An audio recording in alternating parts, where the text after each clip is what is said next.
Have you ever been in a moment where you thought, "That's it, no more"? But then something happened that you never saw coming. A small choice, a single mistake, and suddenly everything changes. What you're about to hear, you wouldn't believe. But it's true. The real twist, it's still to come. You won't want to miss this. Dear listeners, before we move forward, please subscribe my channel to hit 1,000 figure. It's easy to sit in a room full of people, pretending to be calm, pretending to have control. But there's a moment, just one, that can push a man too far. It could be a word, a look, a wrong step. And that's when the silence cracks. It's when the calm man, the one who's held his anger back for too long, snaps. The rain doesn't help. It pours down harder, almost as if nature itself is fueling the rage inside him. He's standing there, drenched, not bothering to wipe the water off his face. His eyes, though, are cold. They've seen enough of the world to know what happens when men push too far. They've seen enough of betrayal, enough of fear, and now they'll see the end of it. He looks around the room. A dozen men, all staring, some with their hands twitching near their guns. They think they know what's coming, but they don't. Not yet. One man stands up, trying to hide his fear behind a smirk. "You think you scare us, old man?" he says, voice shaky. The words fall on deaf ears. It's not about scaring them. It's about making them understand that when a man decides he's had enough, he doesn't hold back. He's past the point of reason, past the point of making deals. This is war, and it's not going to be pretty. And then the words slip out. Cold, calm, final.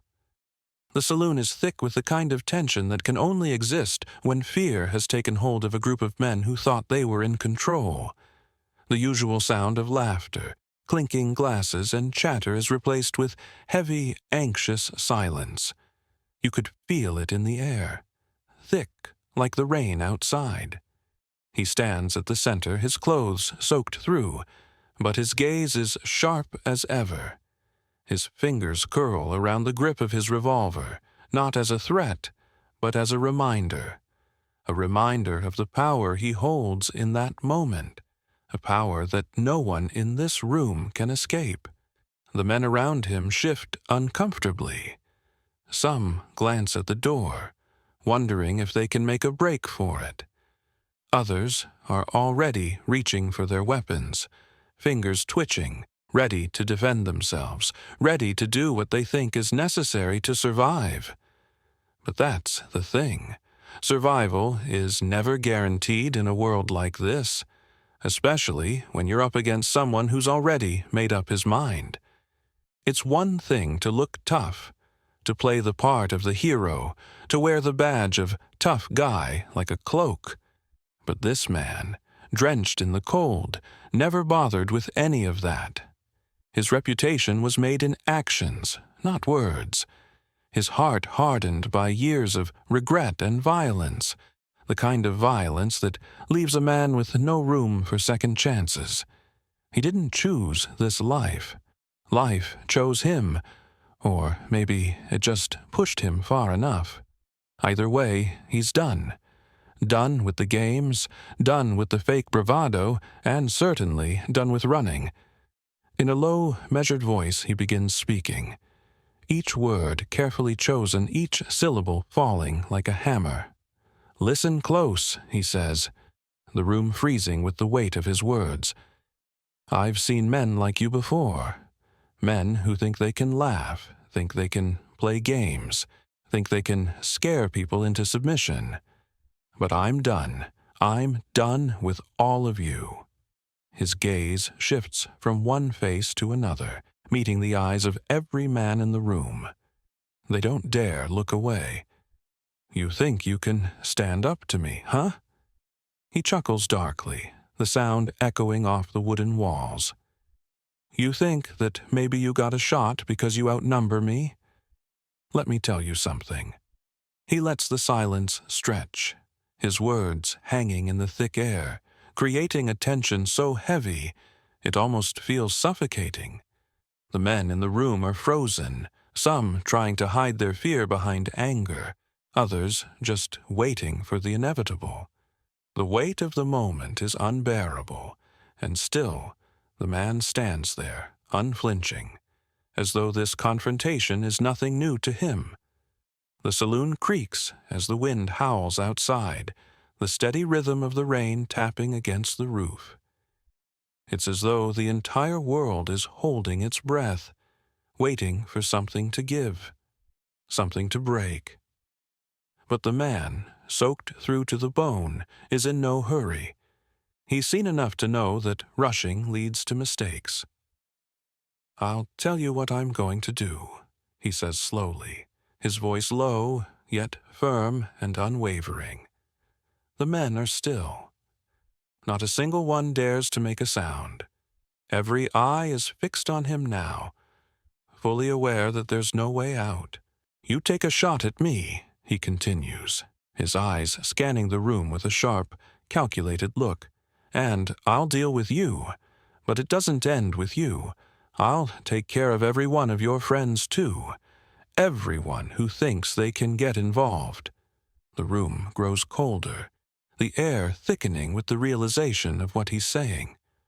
The men shift uneasily, their hands inching toward their belts, but no one dares to move too fast.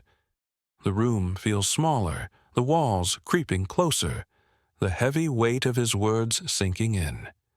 His gaze locks on each man, one by one, making sure they understand. "I'm not here for games. I don't care how many you are or who you think you are. If you decide to make the wrong move, then you'll see what happens when a man reaches his limit."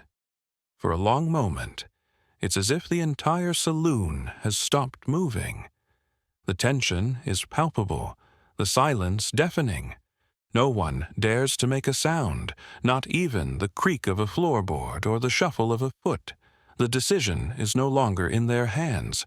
It's his. He's the one in control.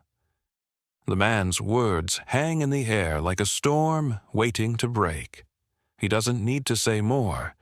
His presence alone is enough to make the men in the room understand that there is no turning back now. There's a finality to his voice, something that cuts through all the bravado and tough talk. The room is filled with a sense of dread, not just from fear, but from the realization that they've misjudged him. They've underestimated the man in front of them. The first man shifts in his seat, his hand now resting on his revolver, but his fingers tremble.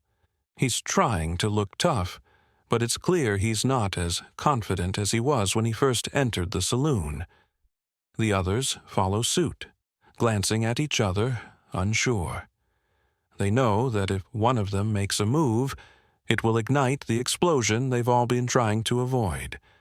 But it's too late for caution now. The air is thick with tension, and the choice is inevitable. "You can feel it, can't you?" The man continues, his voice steady, but it carries an edge. The way the room's changed, the way the stakes just got higher. That's what happens when you push a man too far. It's like flipping a coin, except now you're not just gambling with your own life. You're gambling with everything you've built. Your reputation, your future, everything. He takes a step forward, the sound of his boots heavy against the wooden floor. The men shrink back, some pulling at their collars, others clenching their fists, but none of them daring to make a move. The man is close now, close enough for them to feel the heat of his anger, even though it's masked behind a cold, calm exterior. "I've been in situations like this before. A lot of them," he continues, his voice dropping to a low growl. "Men like you, thinking they can intimidate, thinking they can get the better of me. But here's the thing. I don't back down, not anymore. And I sure as hell don't play by your rules. I play by my own. He takes another slow step forward, his gaze never wavering. The men are all but paralyzed now, the weight of his presence pushing them into submission. They can feel the inevitability of the moment, the fact that they have no control over what happens next. The man pauses. His eyes flicker across the room, watching the fear slowly take hold of each face. This is it. There's no going back. If you want to make your move, make it. But remember, once you do, there's no stopping me. The air in the room is thick, and time seems to stretch on forever. Every breath feels like it could be the one that changes everything. The tension is suffocating, a tangible weight that hangs over everyone. But the man isn't fazed. He stands there, unwavering, as if he's already decided the outcome, as if the room full of men no longer matters to him. They stare at him, each one calculating, wondering if the words were just a bluff, wondering if the man standing before them, so soaked, so unyielding, has the will to carry through on his promise. But deep down, they all know. They've seen it before. They've seen men like him, old, weathered, hardened by a lifetime of mistakes and pain, men who have nothing left to lose, and those men are the most dangerous kind. The first man who moved, his hand still hovering over his revolver, seems to break first. He swallows hard, a bead of sweat trickling down his forehead despite the coolness of the air. His eyes dart to his friends, but none of them are making a move either. They're all stuck in a moment of indecision, caught between fear and pride. Then the man speaks again. His voice is low but carries an undeniable authority. You think you can get the best of me, don't you? Think again. I'm not here to play games. I've been through too much to turn back now. A slow realization settles over the room. This isn't some wild threat. This is a man who's already made up his mind. The moment they drew a gun on him, the moment they stepped into this game, they sealed their fate. His calmness isn't just a threat. It's a promise, and it's one they don't have the courage to challenge. There's a long pause, a moment where the world seems to stop.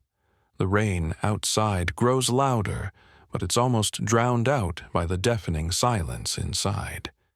It's the kind of silence that speaks volumes, the kind that says everything and nothing all at once. And then the man does something that shifts everything. He looks at them one last time, eyes cold, almost sad. I'm done with this life. But if I have to end it here, I'll do it.